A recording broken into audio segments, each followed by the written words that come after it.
Today we're going to look at how to do some basic work in an Excel spreadsheet. I've opened a spreadsheet in Excel 2007. This spreadsheet is called cars.xls, and you're able to download this file from the lab website to work on it on your own. This spreadsheet contains a number of model cars, car models, as well as the number of cars that were sold for the first 3 months of the year. We'll pretend that we run a used car sales company, and we need to make this spreadsheet look better and make it a little bit more useful. Now, the first thing I'm going to do is I'm going to make sure that this file is saved as the new Office 2007 file format. If you look up in the top of the title bar, you can see that it's called cars.xls, and that's the file format used in old versions of Excel. You can also notice that it says compatibility mode, which means Excel 2007 is reading an older file. So I'm going to simply move up to the Office button. I can click on the Office button and I can choose Save As, and I get a number of different file options. And at the top I'm going to choose Excel Workbook. When I choose Excel Workbook, it allows me to save my file to the iDrive, and I'm in my CP102 folder. There we go, and I have an Excel 1 folder, and I'm going to save this as cars.xlsx. And you can see in the Save As type drop-down list that Excel Workbook ends in the .xlsx file format. So I'm going to click Save, and now my file is in the new format. If I close out of this document and open it again, it's no longer in compatibility mode. Now I have access to all of the Office 2007 new features. First, I want to insert a new column beside January so that I'll have a place to list the prices of each of the cars. To do that, I click on the column letter for column B, and it selects the entire column. So this is from row 1 all the way down to row over 1,000,000. So I can right click on column B and I can choose Insert. And when I choose Insert, you'll notice that all the other columns move to the right. So when you want to insert to the left, you have to click on a column and choose Insert, and everything will move over to the right for you. Now I can type in the word price as a column heading, and I hit Enter.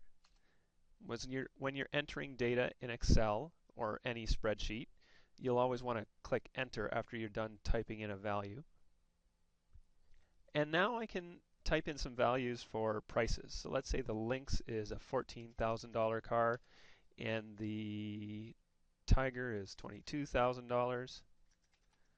The Wombat is $32,000 and the Ptarmigan is $18,723 or 27.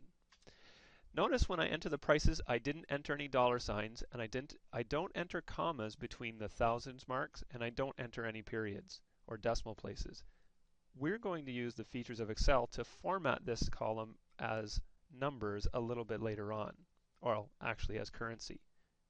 But it's important to realize that this price column is going to be in dollars, but the number of cars that have been sold are not going to be in dollars. Their number of cars sold, so they don't need decimal places or other formatting either. So we've inserted a row. I can also insert we've inserted a column. I can also insert a row.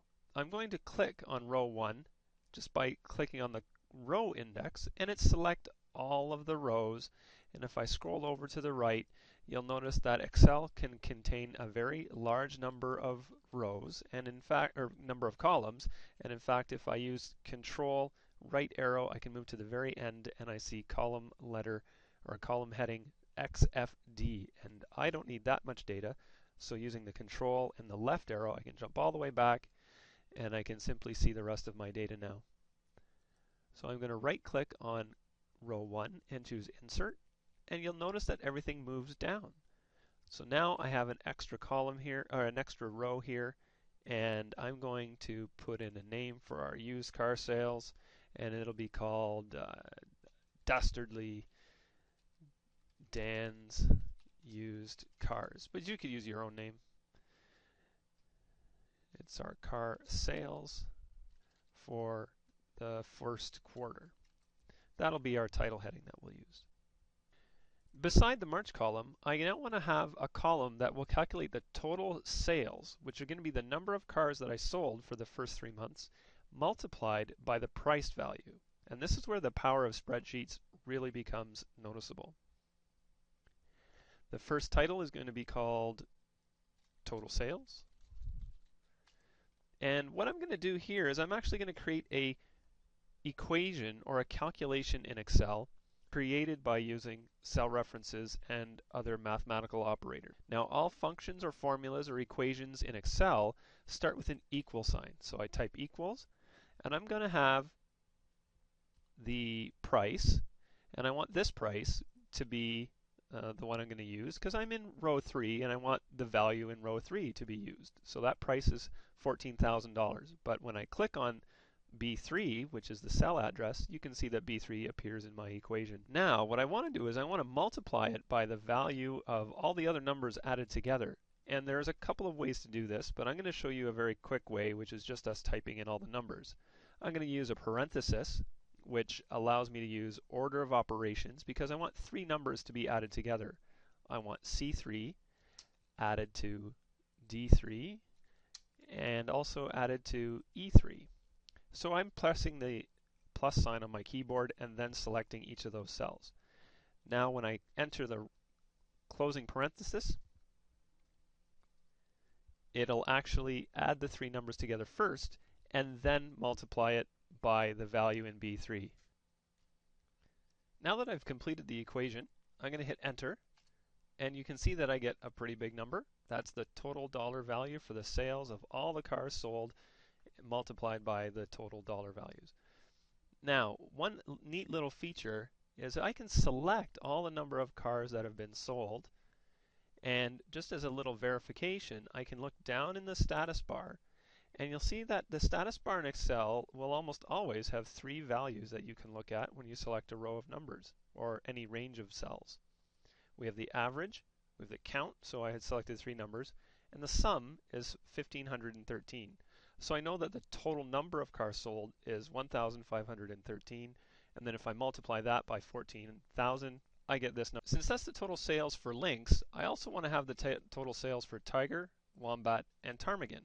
But I'm not going to type all of that equation in a second or third time. I can again use the power of spreadsheets. One very quick way is to simply select the equation that I like. And one side note I want to point out here is you notice that the cell actually displays 21,182,000. But the actual cell contents are up here in the formula bar, and they have the equation that I originally typed in. So there's a difference between the cell contents, which is the one up here in the formula bar, and the displayed value, which is what you actually see as the results of any equation or function. Now, in order to copy this equation from one place to another, I'm just going to right-click and choose Copy, and then I can select the rest of the cells that I want to paste this particular equation into. So I could right-click and choose Paste, but I will also show you up here on the Home tab in the Clipboard group that there is a Paste button, so I can click Paste, and now I get the exact equation, but slightly different. I get the right equation in each of the rows. Little few things to notice here. The cell that I had copied now has this dancing outline around it. Some people call them dancing ants. It's referred to as a marquee, but I like dancing ants. And we also have this little pop-up tool here, which is our paste options. We're not going to get too far into paste options right here because that would take a long time, but actually I don't need to change any of the paste options. And if I don't like the dancing ants around there, I can simply press the escape key on the keyboard and it goes away. Now, one thing to notice with copy and paste, now I originally copied the equation with B3, C3, D3, and E3, but if I look at the cell contents for the other cells, we see that the equation in row 4 has been updated to be B4, C4, and D4. And if I look at row 5, it's been updated, and row 6, it's been updated as well. So the spreadsheet has automatically updated the equation for me because it knows that I'd want to make equations based on the row that I'm currently in or the row I'm relative to this location that I'm in now. This type of updating is called relative cell addressing or relative cell referencing. So it's actually using the cell references relative to my position in the spreadsheet.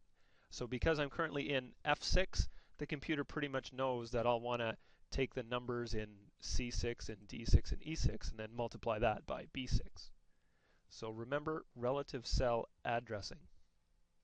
I have this small part of my spreadsheet completed so that if I find out that I actually made a mistake in the sales for January, I can change this down to maybe 480 number of cars that were sold, and I hit enter, then you'll see that the value for total sales has automatically recalculated itself. And that's another major feature of spreadsheets known as automatic recalculation. What I can do at this point is format my spreadsheet to make it look a little bit better. I'm going to take this price column and I actually want to format this to be currency values. So if I look up in the Home tab on the number group, you can see that there is a dollar sign here, but if I click on that dollar sign, or if I first of all hover my mouse over the dollar sign, then I notice that that's actually the accounting format. For instance, choose euros instead of dollars.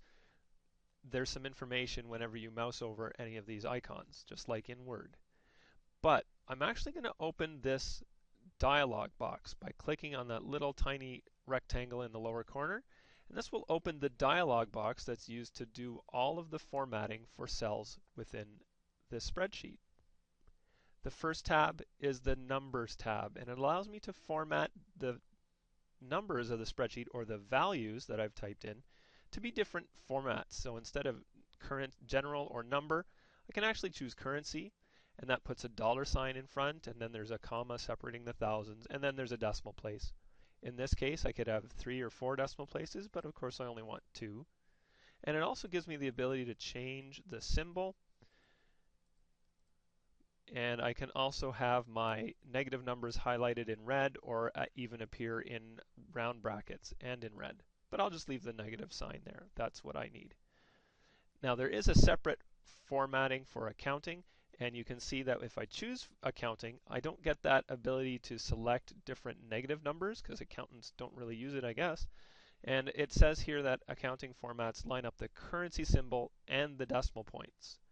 So I'm just going to go back and choose currency, and I'm going to hit OK. And notice I've now formatted the entire cells of the price column to be currency. Now total sales should also be currency, and I'm going to show you a little trick. I like the formatting of this cell where I've formatted it to currency, and you can see now that it actually says currency in the number group up on the ribbon. So I can click on this drop down list, and that is also a different way to choose different formatting. But I can now choose what's known as the Format Painter. So I click once on the Format Painter after I had already selected a cell that I like its formatting for. And now my mouse pointer looks like a little paintbrush beside my plus sign. So I can click and drag any number of cells that I want to apply the new formatting to, or kind of paint the new formatting with. And I let go, and I may get a number of number signs appear on the screen. Well, I'm actually happy this happened. Now this isn't a mistake. This is what happens if the values in your spreadsheet are too wide to fit into a cell. So you can see that I can make this cell wider by dragging the border between two columns, clicking and dragging with my left mouse button and making them wider. I can make them smaller too. But another quick way to do this is I can just put my mouse between the border between, or on the border between two columns, and I can double click with the mouse, and it automatically expands to be as large as necessary.